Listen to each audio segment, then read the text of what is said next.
ಸ್ನೇಹಿತರೆ, 2026ರ ಹೊಸ ವರ್ಷ ಇನ್ನೇನು ಹತ್ತಿರ ಬರ್ತಾ ಇದೆ. ಈ ಹೊಸ ವರ್ಷ ಹೊಸದಾಗಿರಬೇಕು ಹಾಗೂ ಹೊಸ ಜೀವನವನ್ನು ಶುರು ಮಾಡಬೇಕು ಅನ್ನುವಂಥದ್ದು ಪ್ರತಿಯೊಬ್ಬರ ಕನಸು. ಇದಕ್ಕಾಗಿ ಹೊಸ ಮನೆ, ಹೊಸ ವಾಹನ, ಚಿನ್ನಾಭರಣ ಜೊತೆಗೆ ದುಬಾರಿ ವಸ್ತುಗಳನ್ನು ಖರೀದಿ ಮಾಡಬೇಕು ಅನ್ನುವಂತಹ ಯೋಚನೆ ಬರೋದು ಕೂಡ ಸರ್ವೇ ಸಾಮಾನ್ಯ. ಹೀಗೆ ಯೋಚನೆ ಮಾಡೋದು ತುಂಬ ಸುಲಭ. ಆದರೆ ಇದಕ್ಕೆ ನಮಗೆ ಏನೆಲ್ಲ ಅನುಕೂಲಗಳು ಬೇಕಾಗ್ತವೆ, ಅದಕ್ಕೆ ಗ್ರಹಗತಿಗಳ ಸ್ಥಾನ ತುಂಬ ಮುಖ್ಯವಾಗಿರುತ್ತೆ. ಗ್ರಹಗತಿಗಳ ಸ್ಥಾನ ತುಂಬ ಅನುಕೂಲಕರವಾಗಿ ಇರಬೇಕಾಗಿರುತ್ತೆ. ಜೊತೆಗೆ ಹಣ ಕೂಡ ಸರಿಯಾದ ಸಮಯಕ್ಕೆ ನಮ್ಮ ಕೈಯಲ್ಲಿ ಇರಬೇಕಾಗುತ್ತೆ. ಈ ಎರಡೂ ಆಗದೇ ಇದ್ದರೆ ನಿಮ್ಮ ಆಸೆ ಈಡೇರೋದು ಕಷ್ಟ ಆಗ್ಬೋದು.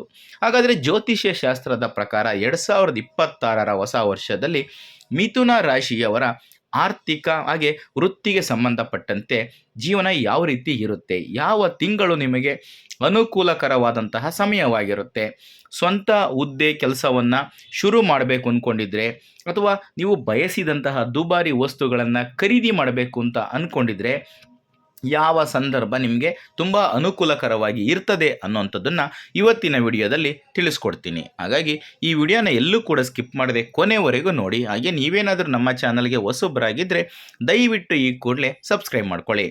ಸ್ನೇಹಿತರೆ, 2026ರ ಹೊಸ ವರ್ಷ ಮಿಥುನ ರಾಶಿಯವರಿಗೆ ಪರಿವರ್ತನಾಶೀಲ ವರ್ಷವಾಗಿರುತ್ತೆ. ಈ ಸಮಯದಲ್ಲಿ ವೃತ್ತಿಪರ ಯಶಸ್ಸು ಮತ್ತು ಹೂಡಿಕೆಯಿಂದ ಲಾಭಗಳನ್ನು ಪಡೆಯುತ್ತೀರಿ.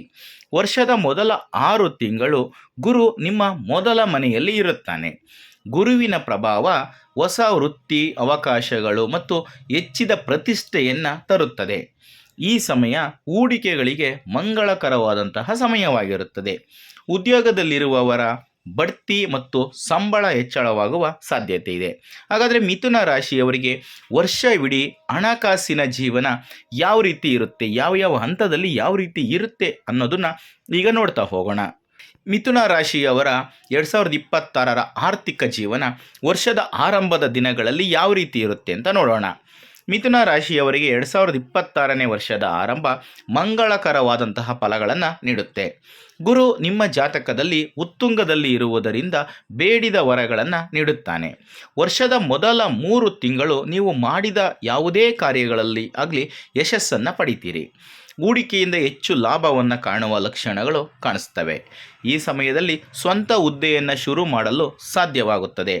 ಸರ್ಕಾರಿ ಕೆಲಸವನ್ನು ಪಡೆಯುವ ನಿರೀಕ್ಷೆಯಲ್ಲಿರುವವರಿಗೆ ಹಲವಾರು ದಾರಿಗಳು ತೆರೆದುಕೊಳ್ಳುತ್ತವೆ. ಜೊತೆಗೆ ವೃತ್ತಿಯಲ್ಲೂ ಕೂಡ ತುಂಬ ಬದಲಾವಣೆಗಳು ಆಗುತ್ತವೆ. ನಿಮ್ಮ ಸ್ಥಾನ ಹಾಗೂ ಸಂಬಳದಲ್ಲಿ ಕೂಡ ಹೆಚ್ಚಳವಾಗುವ ಸಾಧ್ಯತೆ ಇದೆ.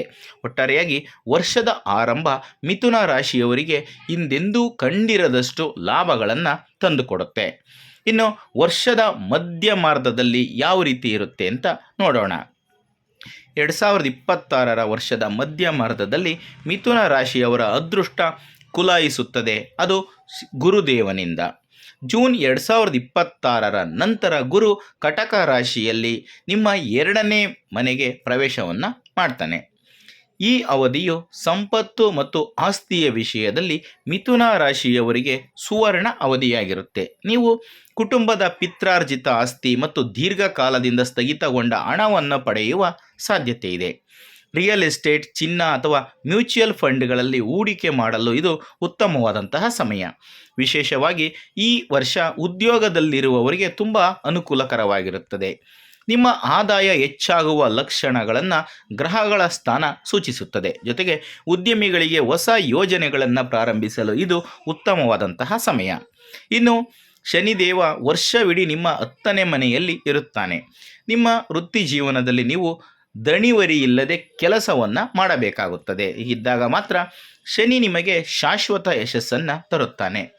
2026ರಲ್ಲಿ ನಿಮ್ಮ ಕಠಿಣ ಪರಿಶ್ರಮ ದೀರ್ಘಾವಧಿಯ ಪ್ರಯೋಜನಗಳನ್ನು ನೀಡುತ್ತದೆ. ಜೊತೆಗೆ ರಾಹು ಹೊಸ ವರ್ಷದಲ್ಲಿ ನಿಮ್ಮ 9ನೇ ಮನೆಯಲ್ಲಿ ಇರುತ್ತಾನೆ.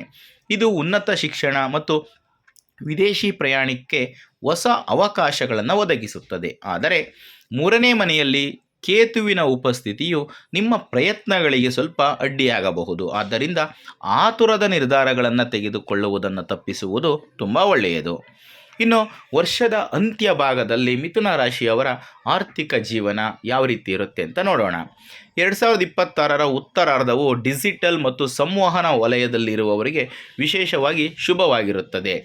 ಆದರೆ ಅಕ್ಟೋಬರ್ 31ರ ನಂತರ ನಿಮ್ಮ 3ನೇ ಮನೆಯಾದ ಸಿಂಹ ರಾಶಿಯಲ್ಲಿ ಗುರು ಸಾಗುವುದರಿಂದ ಮಾಧ್ಯಮ, ಸಾಮಾಜಿಕ ಮಾಧ್ಯಮ ಮತ್ತು ಡಿಜಿಟಲ್ ಮಾರ್ಕೆಟಿಂಗ್, ಆನ್ಲೈನ್ ವ್ಯವಹಾರ ಮತ್ತು ವಿಷಯ ಬರವಣಿಗೆಯಲ್ಲಿ ಕೆಲಸ ಮಾಡುವವರಿಗೆ ಈ ಅವಧಿಯು ಆರ್ಥಿಕ ಬೆಳವಣಿಗೆಯನ್ನು ತರುತ್ತದೆ. ಆದರೆ ಈ ಸಮಯದಲ್ಲಿ ದುಡುಕಿನ ನಿರ್ಧಾರಗಳನ್ನು ತೆಗೆದುಕೊಳ್ಳುವುದು ತುಂಬ ಹಾನಿಕಾರಕವಾಗಬಹುದು. ಹೂಡಿಕೆಯ ವಿಷಯದಲ್ಲಿ ಮಿಥುನ ರಾಶಿಯವರಿಗೆ 2026ನೇ ವರ್ಷವು ಅತ್ಯಂತ ಅನುಕೂಲಕರವಾಗಿ ಇರುತ್ತದೆ. 2ನೇ ಮನೆಯಲ್ಲಿ ಗುರು ಉಚ್ಚ ಸ್ಥಾನದಲ್ಲಿರುವುದರಿಂದ ಆಸ್ತಿ, ರಿಯಲ್ ಎಸ್ಟೇಟ್, ಚಿನ್ನ ಮತ್ತು ದೀರ್ಘಾವಧಿಯ ಯೋಜನೆಗಳಲ್ಲಿ ಹೂಡಿಕೆ ಮಾಡಲು ಇದು ಸೂಕ್ತವಾದಂತಹ ಸಮಯ. ಈ ಸಮಯದಲ್ಲಿ ಮಾಡಿದ ಹೂಡಿಕೆಗಳು ಮುಂದಿನ ದಿನಗಳಲ್ಲಿ ಸುರಕ್ಷಿತ ಮತ್ತು ಸ್ಥಿರವಾದ ಆದಾಯವನ್ನು ನೀಡುತ್ತವೆ. ಅಕ್ಟೋಬರ್ 2026ರ ನಂತರ ವಿದೇಶಿ ಹೂಡಿಕೆಗಳು ಗಮನಾರ್ಹ ಲಾಭವನ್ನು ತರುತ್ತವೆ. ಆದರೆ ಕೇತು ನಿಮ್ಮನ್ನು ಸ್ವಲ್ಪ ಗೊಂದಲಗೊಳಿಸಬಹುದು. ಆದ್ದರಿಂದ ಹೂಡಿಕೆ ಮಾಡುವ ಮೊದಲು ಪರಿಣಿತರೊಂದಿಗೆ ಸಮಾಲೋಚನೆ ನಡೆಸುವುದು ತುಂಬ ಒಳ್ಳೆಯದು. ಒಟ್ಟಾರೆಯಾಗಿ 2026ರ ವರ್ಷ ಮಿಥುನ ರಾಶಿಯವರಿಗೆ ಆರ್ಥಿಕವಾಗಿ ತುಂಬ ಅನುಕೂಲಕರವಾಗಿ ಇರುತ್ತದೆ. ಸ್ನೇಹಿತರೆ, ಇದಿಷ್ಟು ಇವತ್ತಿನ ವಿಡಿಯೋದಲ್ಲಿನ ಮಾಹಿತಿ. 2026ರಲ್ಲಿ ಮಿಥುನ ರಾಶಿಯವರಿಗೆ ಕೆಲಸಕ್ಕೆ ಸಂಬಂಧಪಟ್ಟಂತೆ ಮತ್ತು ಹಣಕಾಸಿಗೆ ಸಂಬಂಧಪಟ್ಟಂತೆ ತುಂಬ ಅನುಕೂಲಕರವಾಗಿ ಇರುತ್ತದೆ. ಏಕೆಂದರೆ ಗುರು ಮಿಥುನ ರಾಶಿಯಲ್ಲಿ ಇರುವುದರಿಂದ ಮಿಥುನ ರಾಶಿಯವರಿಗೆ ಎಲ್ಲ ಕ್ಷೇತ್ರಗಳಲ್ಲಿಯೂ ಕೂಡ ತುಂಬ ಶುಭ ಫಲಗಳು ಸಿಗ್ತವೆ. ತುಂಬ ಅನುಕೂಲಕರವಾದಂತಹ ಮತ್ತು ಶುಭ ದಿನಗಳು ಅಂತಲೇ ಹೇಳಬಹುದು. ಏಕೆಂದರೆ ಮಿಥುನ ರಾಶಿಯಲ್ಲಿಯೇ ಗುರು ಇರುವುದರಿಂದ ಮಿಥುನ ರಾಶಿಯವರಿಗೆ ವರ್ಷ ಪೂರ್ತಿ ಯಾವುದೇ ರೀತಿ ಅಡ್ಡಿ ಆತಂಕಗಳು ಇಲ್ಲದಂತಹ ಶುಭ ದಿನಗಳು ಬರ್ತವೆ.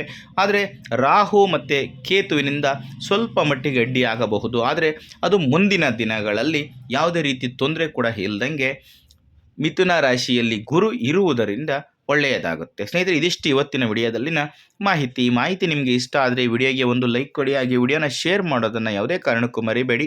ಇಂಥದ್ದೇ ಮತ್ತಷ್ಟು ಮಾಹಿತಿಗಳಿಗಾಗಿ ನಮ್ಮ ಚಾನಲನ್ನು ಸಬ್ಸ್ಕ್ರೈಬ್ ಮಾಡಿಕೊಂಡು ಪ್ರತಿನಿತ್ಯ ನೋಡ್ತಾ ಇರಿ. ಮುಂದಿನ ವಿಡಿಯೋದಲ್ಲಿ ಮತ್ತೊಂದು ಹೊಸ ರಾಶಿ, ಹೊಸ ವಿಷಯದೊಂದಿಗೆ ಸಿಗ್ತೀನಿ. ಎಲ್ರಿಗೂ ಕೂಡ ಒಳ್ಳೆಯದಾಗಲಿ. ಧನ್ಯವಾದಗಳು.